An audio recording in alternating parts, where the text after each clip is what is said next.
Yeah, I'm not saying that I didn't have a great time watching Spence versus Crawford. I'm just saying his skill and courage allowed him to overcome size and strength, disadvantages to defeat bigger foes. See, Chatbot knows. It just won't admit it.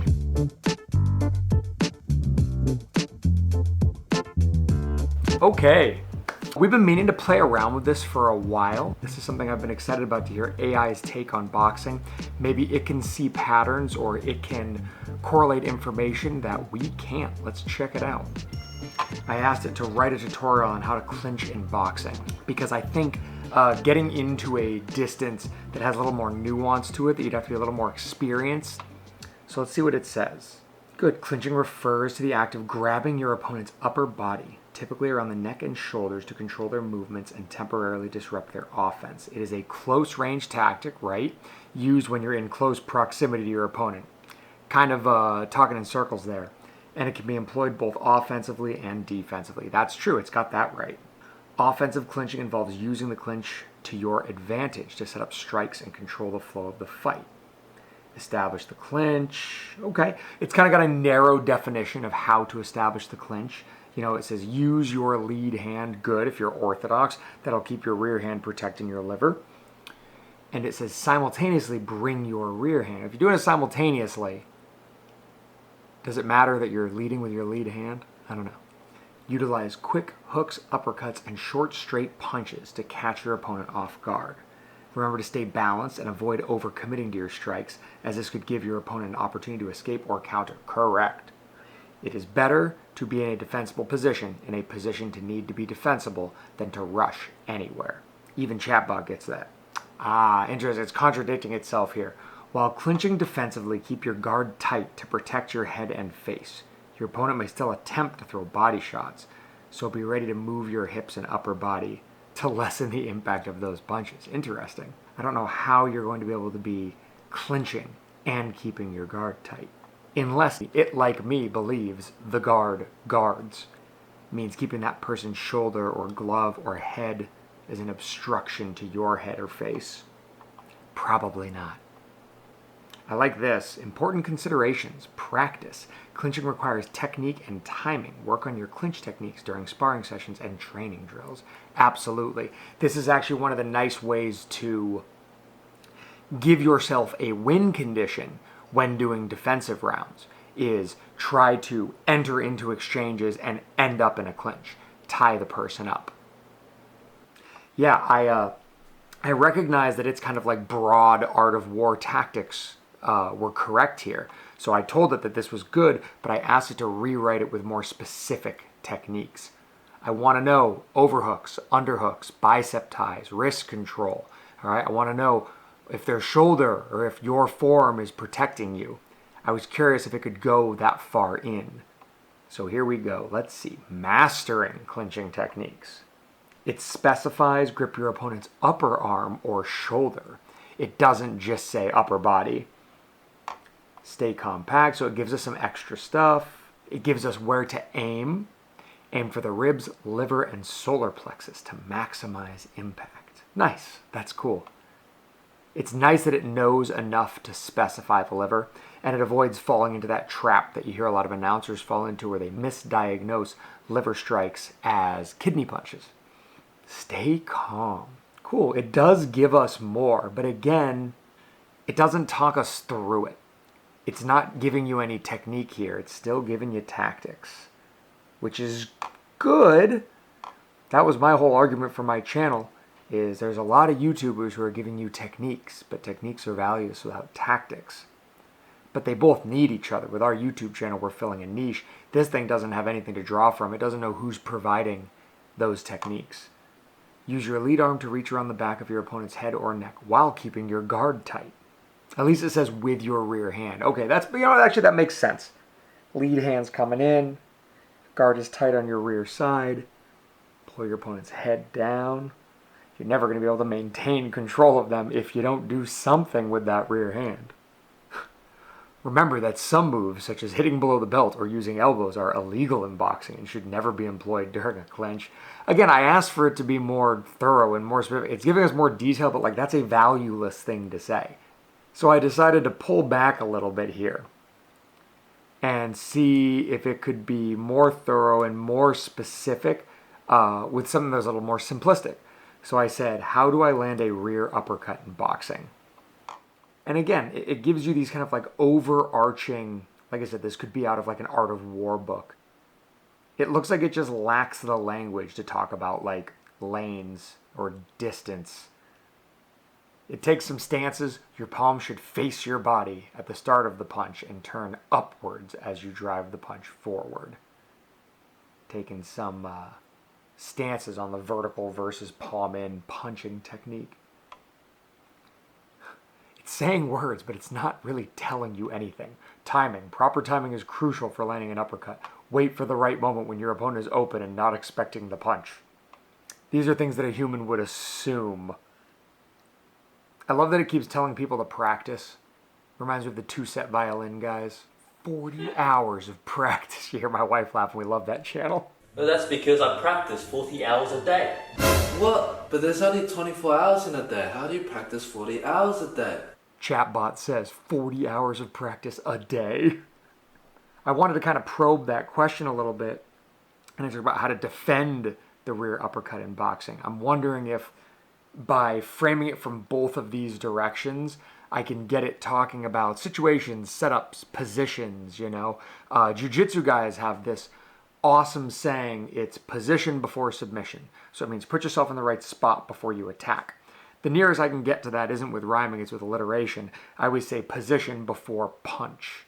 And that's what I'd like this thing to talk about, because that's how I kind of think about boxing. Proper guard, let's see. Maintain a tight and high guard to protect your head and face. Keep your hands close to your temples and your elbows in, covering your chin. This guard will help block or deflect incoming uppercuts. That's true. A lot of people think that the distance for punches are straight punches on the outside, hooks in the middle distance, uppercuts on the inside. But actually the way that your bodies are oriented, it's straight punches on the outside, sometimes the 3. In the middle distance, it's mostly about that 6 and that 3. Because you're standing square to each other, those are the lanes that are open and the targets that are available. And actually, by the time you get to the inside, where you're wrestling and you're teasing with that lead shoulder, closing in, or maybe have that half guard down, it's mostly the 5 and the 4. And again, this has to do with where the person is. They're on your left side. When I'm in the middle distance, this person's on my center line or in my cross lane. When I'm on the inside, this person's on my center line or in my jabbing or closed lane. So 1, 2, 3, 6, 5, 4. That's how you work in range. Good. Great suggestion. First line of defense. Distance. Stay at a distance that makes it challenging for your opponent to land a powerful rear uppercut. Anticipate the uppercut. How do you anticipate the uppercut? Well, you have to know what position you're vulnerable to it in. Interesting. Parry the punch. When you anticipate a rear uppercut, use your lead hand to deflect or parry the punch downward. You got to be careful using specifically that lead hand, because again, you're there following a 5 with a 4. Again, you would like, ideally, to be parrying mirror side. Yep, unless you're combining it with head movement, you're using that to like pull yourself across. But again, even that's risky. You're pulling yourself into a punch where they haven't pulled the trigger on it yet. I'm happy they're talking about, I'm getting in the weeds. I'm happy that they're talking about parrying uppercuts. Parrying uppercuts is tough. It's probably better to slip them or to block them. And again, see, so having just said that, I'm wondering why that was included, because it doesn't seem very optimal. You know, I asked it how to defend, and it's just listing all of the defenses that it can think of in boxing, and it's just slotting in the uppercut for each of them. Chatbot isn't going to teach you how to do this, because you're going to go out there thinking that they're all in equal standing, and they're not. That's it, I'm taking a hard stand. Good for me, good for future business. You can't learn to box from an AI. Not yet. I'll have to educate it. So I was wondering if maybe if I pick a specific fighter here, then, again, it would take positional stances. It would say something strong, like spend most of your time moving to your right. And I could think about that. It makes me think about it. So let's see. Beating Floyd Mayweather, one of the greatest defensive boxers of all time, is an incredibly challenging task. Again, saying nothing. Mayweather is known for his exceptional skill, quick reflexes, ability to read opponents effectively. However, if you find yourself facing Mayweather, here are some strategies you can consider to increase your chances of success. So it says study his fights. And if I glance through there, it doesn't tell me anything. It just says you should know who you're fighting. Work on your speed. That might be something you could just say about boxing in general, or maybe it's saying something specifically about Mayweather. It says Mayweather is exceptionally quick, so train to improve your own speed. I think it's overestimating how much you can get done in a camp. Develop unpredictability. Good. And again, sometimes I feel like I'm filling in the gaps for the AI here. So it says develop unpredictability. Something that you hear a lot of boxing coaches say. They say brawl a boxer, box a brawler, which basically just means push your agenda. Try to organize that chaos to your terms. But you see, when Maidana fought Mayweather, he really, really tried to rough him up. He tried to play that role of the pressure fighter, of what some people would call a brawler or a slugger or an infighter or, a swarmer, bobber and weaver, People think that in the kind of rock, paper, scissors of puncher loses to outfighter, outfighter loses to pressure fighter loses to puncher, that they need to get in there and just rough the person up. But what they really need to do is they need to break the person's composure. That's what it's about. Break their composure, wear them down, don't let them play a fast, reflex-based game on the outside. Counterpunching. If Marquez couldn't do it, and Mosley couldn't do it, you probably can't do it. Pressure and volume, there we go. And again, I think that somebody who knows boxing would say that pressure and volume and develop unpredictability are really just that brawl a boxer kind of mentality that a lot of old coaches talk about. Clinch strategically, also great. But again, I'm planning on making a video on this. Expert Boxing has a fun video from years ago, probably like 10, 11 years ago now, titled 10 Floyd Mayweather Tricks. And if you watch that video, you'll see it specifically breaks down the Shane Mosley fight. But something that allows Floyd Mayweather to fight so well on the outside is the fact that he's excellent on the inside. He knows how to use his forearms and his elbows. He knows how to establish controls. He knows how to transfer to his head. He knows how to create exits. He is a spectacularly good inside fighter, and I think he surprises the people who try to meet him there. Have a skilled corner. Yeah, correct. Control it. Believe in yourself. The last thing it says, believe in yourself. Just like Conor McGregor, just believe in yourself. Everybody, I know you can believe in yourself. Every boxer is a human and can be defeated. I didn't know this was like an anime script. I think that's interesting. Every boxer is human and can be defeated. That is correct in like a... If it bleeds, we can kill it. Kind of way. Every boxer is human and can be defeated. In this particular context implies that you're the person to be able to defeat them. And, I remember something that I really used to believe that I don't believe anymore. I remember when I was younger, I had a couple knockouts, and I thought to myself, I was like, man, I have the ability to knock somebody out. I was like, statistically, if you put me in the ring with Floyd Mayweather 1,000 times, one of those times I'm going to land the knockout punch. I could beat him. It's possible. And I really have learned years and years later that that is absolutely not the case. Firstly, I don't think lucky punches exist. One athlete chose to put their head there. The other athlete chose to throw that shot. It's not like they both simultaneously slipped on a banana peel and one of them knocked the other one out, So I don't believe in lucky punches. Let's start there.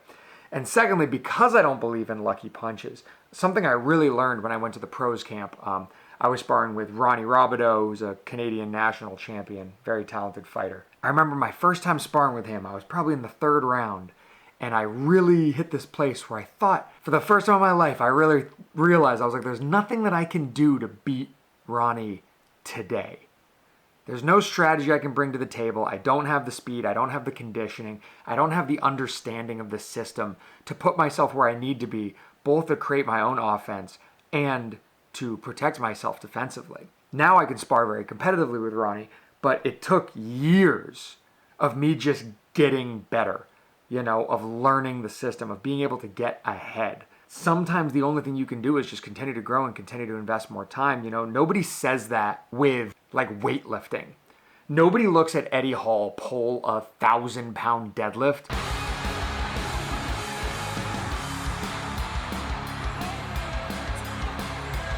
and is like, oh, statistically, if I tried to lift that 1,000 times, one time it would pop off the ground.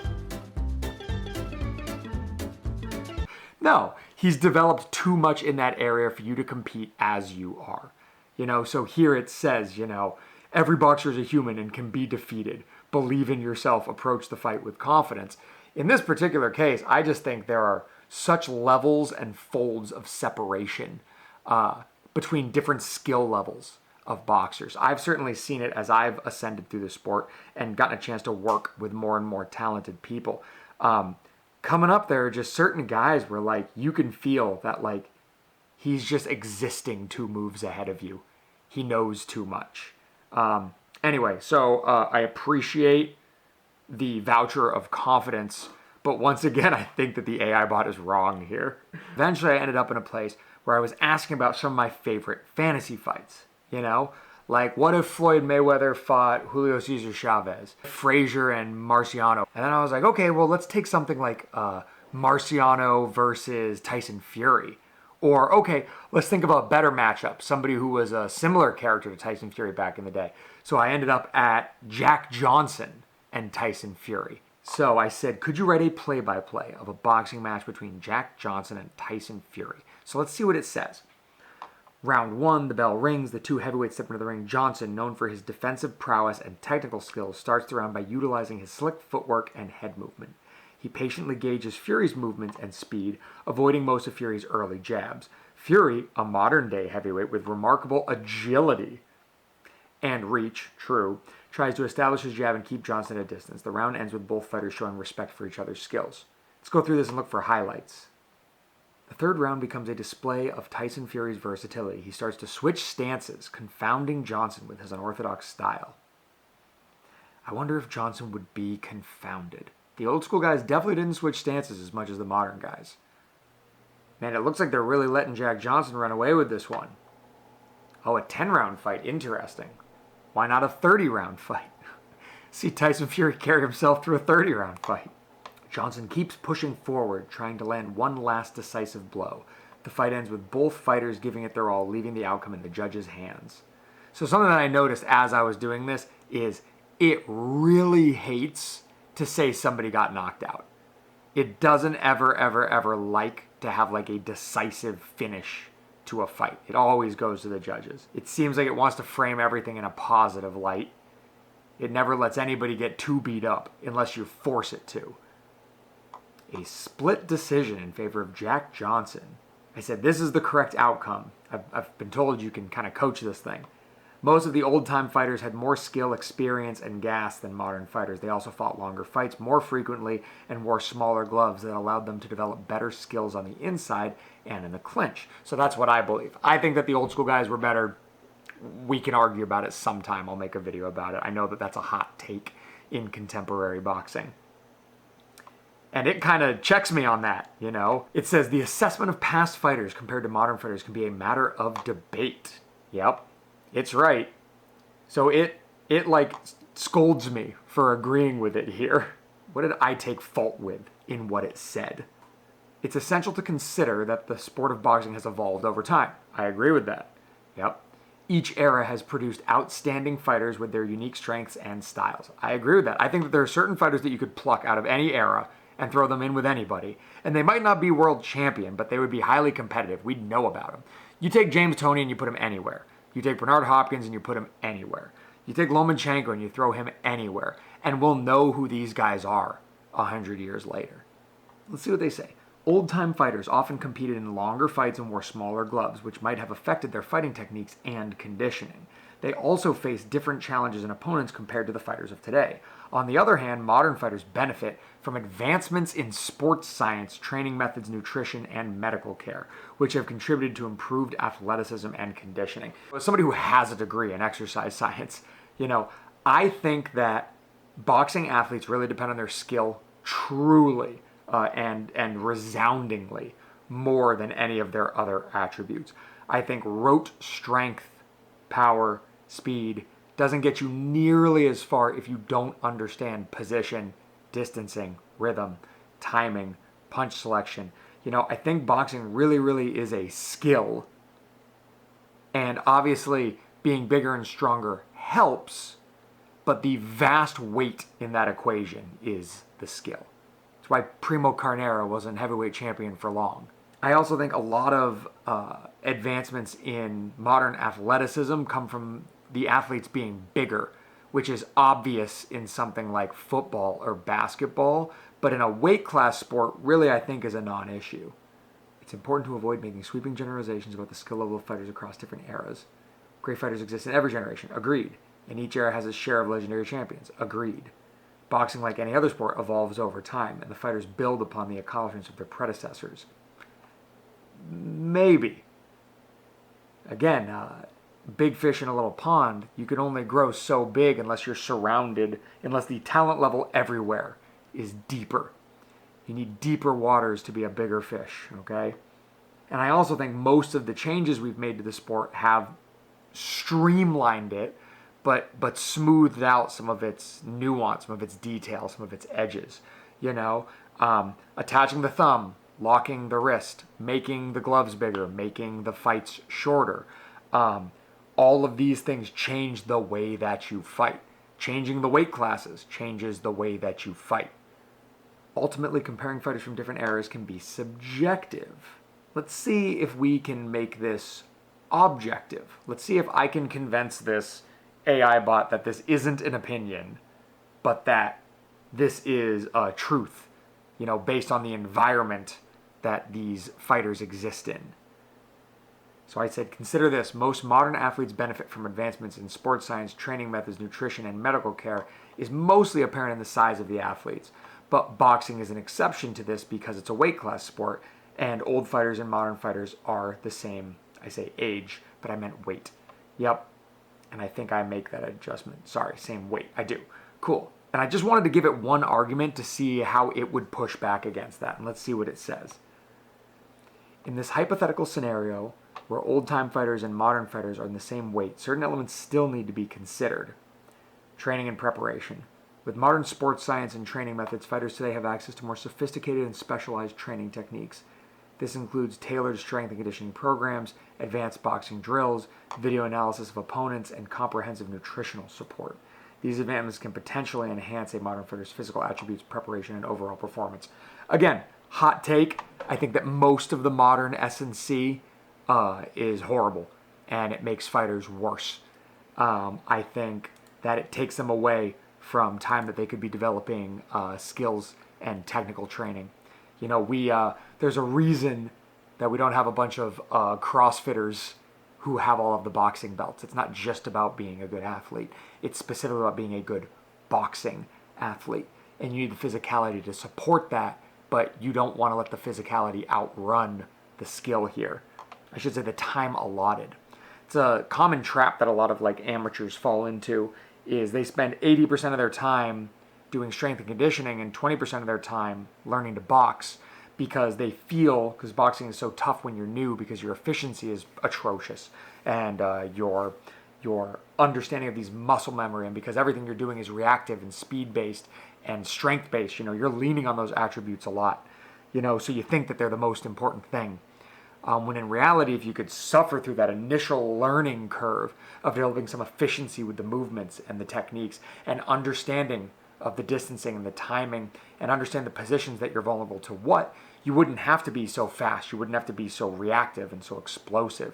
And look at, again, I talk about James Toney a lot. Look at James Toney, where his efficiency is the thing that gives him success and allows him to fight for 12 rounds. It's not the fact that he can run a 5-minute mile, Yeah. I agree with video analysis. That is an edge that the modern fighters have. But that video analysis edge really only counts in each individual circumstance, where you're not necessarily learning a all-terrain system of boxing. You're learning specific techniques and tactics to accommodate this one athlete. You're learning to anti-box them more than learning the system of boxing. Medical care and injury management. That can lead to better longevity in careers. I agree with that. Yep. Mental preparation. Man, I think the world's more mentally ill than ever. All right? I think the old school guys probably got an edge there. I still feel the frequency and length of fights from the 20s to 40s sets those athletes aside as superior to modern fighters. A boxer with 50 fights is going to struggle to compete with an athlete with 200 plus fights of experience. It says you raise an important point. The benefits of frequent and longer fights. Ring experience. Agreed. Fighters from the old-time era had the opportunity to gain extensive ring experience due to frequency of their bouts. The more time spent in actual competition, the more opportunities to refine skill, adapt to various styles, and develop mental toughness. Yeah, that's very true. That's a conclusion that I came to recently, and one of the reasons why I started fighting again after a 7-year break is that hard sparring, gym wars, sparring in the gym, watching tape, hitting the bag, shadow boxing, all these things are great, but aren't fighting. They're not fighting. And if you're not fighting, you don't understand fighting. You have to do the thing to understand the thing.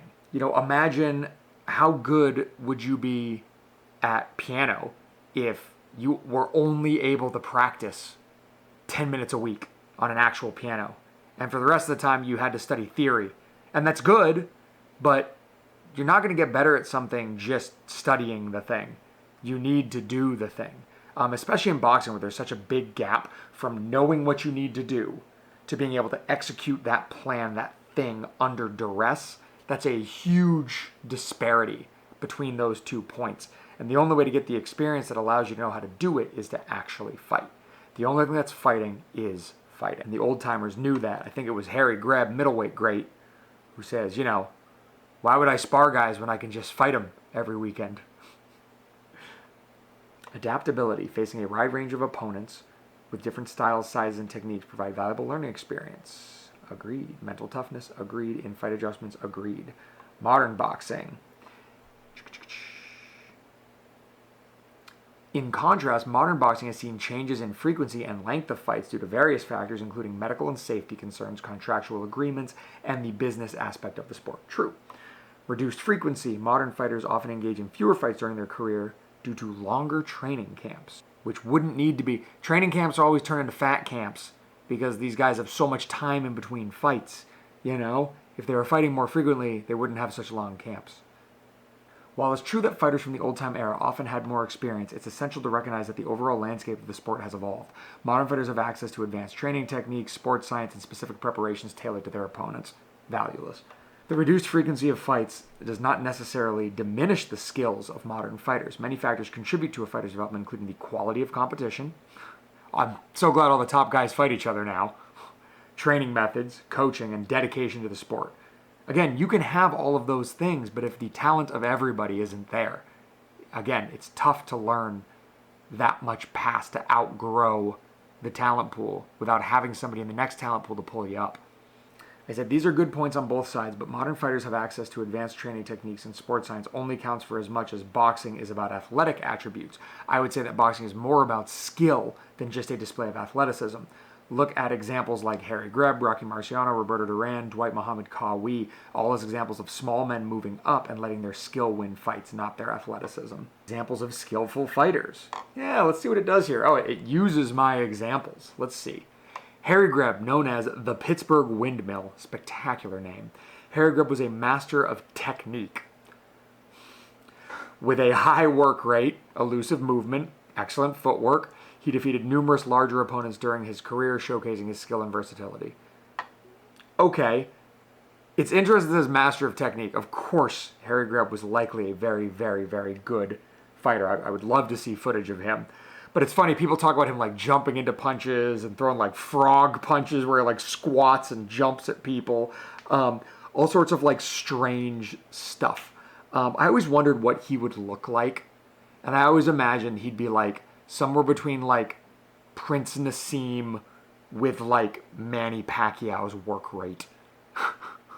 I've just created a monster. It sounds horrible. Rocky Marciano, despite being undersized for a heavyweight, Marciano's relentless aggression and punching power were complemented by his technical proficiency. Yep, okay. Hands of Stone is widely regarded as one of the most skillful and ferocious fighters in boxing history. Crafty counterpunching in a devastating inside fighting game. Good. Dwight Muhammad Qawi, formerly known as Dwight Braxton, was a master of infighting and body punching. He uses technical abilities to excel against larger opponents, becoming a world champion in multiple weight classes. It's interesting. Examples of skillful fighters, it uses my 4 examples and just gives a breakdown of them. While athleticism can undoubtedly be an advantage in boxing, skill plays a pivotal role in a fighter's success. Skilled boxers can neutralize the physical advantages of more athletic opponents through clever tactics, timing, and ring intelligence. In many cases, fights between skilled technicians and athletic fighters are intriguing and showcase the artistry of the sport. It's the blend of skill, heart, and determination that makes boxing so captivating. Okay, so it sounds like I've convinced it that skill is much, much, much more important than just like raw athletic attributes. So I try to press my advantage on that. I said, if you agree that athleticism can be an advantage in boxing, but skill plays a predominant role in a fighter's success, skilled boxers can neutralize the physical advantages of more athletic opponents through clever tactics, timing, and ring intelligence. That I try to use its own phrasing back to it. Then you must agree that a majority of the time, the more experienced old school fighters would best modern boxers. Man, it really doesn't want to take a stand on this. I'm just trying to get it to commit.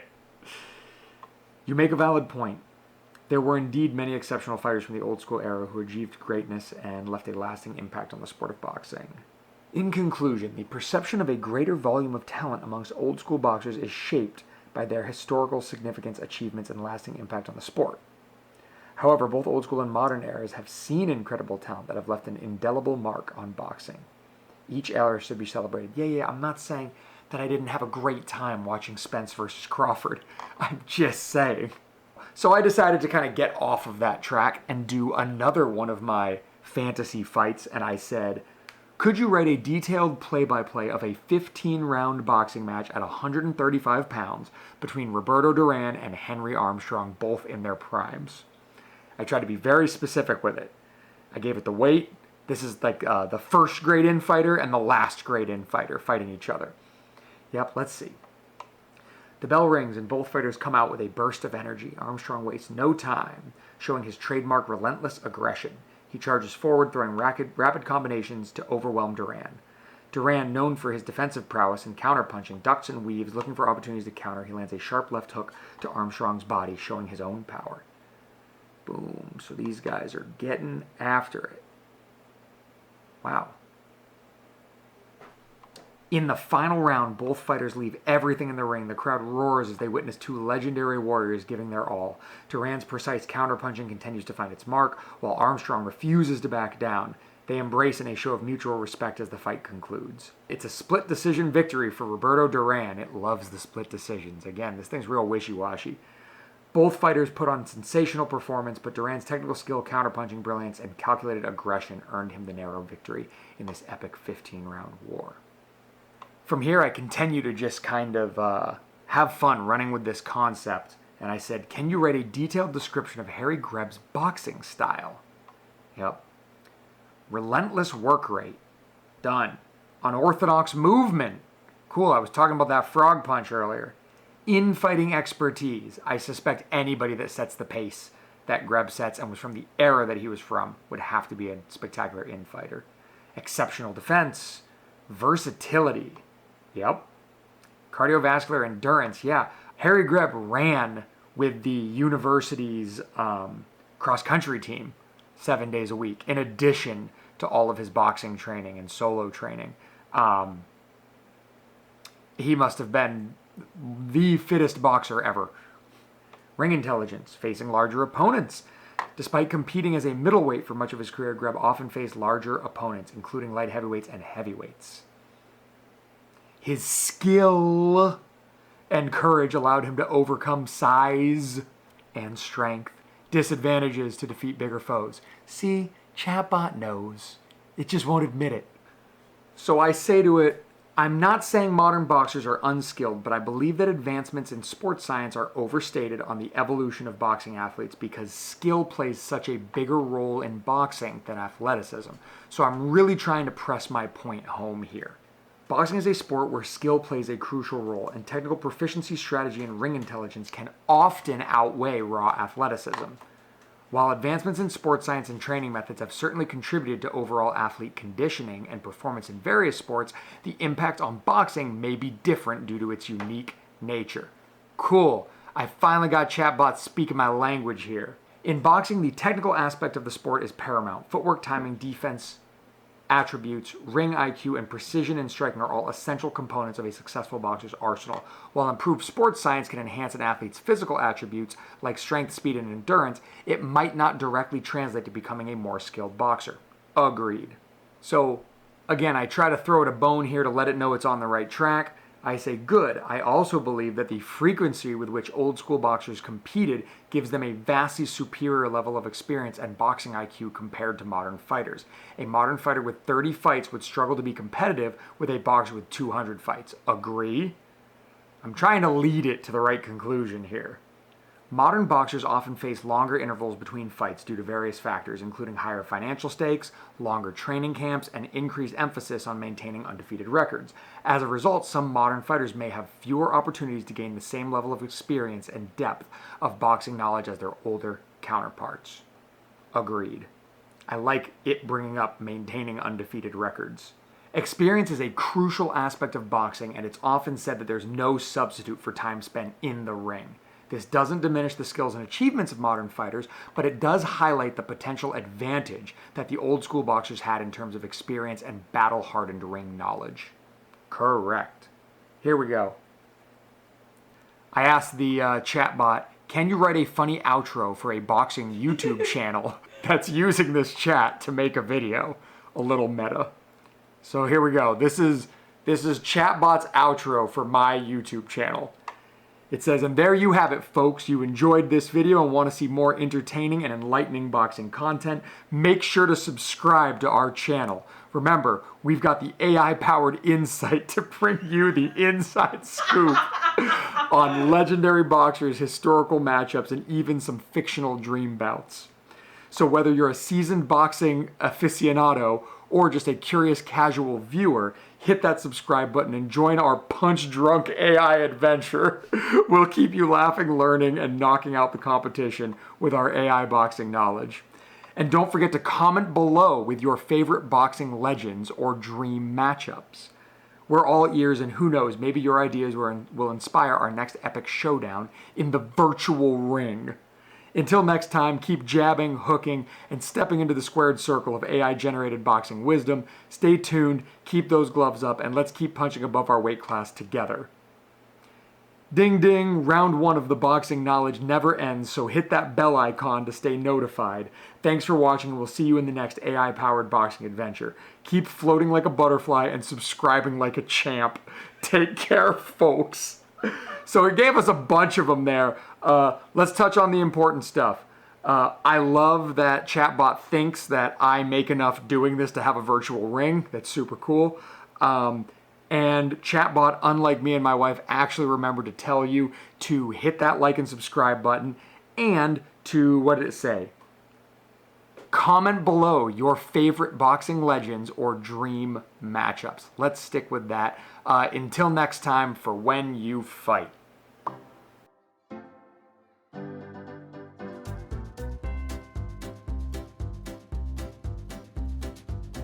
Interesting. Parry the punch. Parry the punch puss. What? It's like parry the platypus. Okay. Parry the punch. I don't know what you want from me. That can't be in there. Okay. It's gonna be.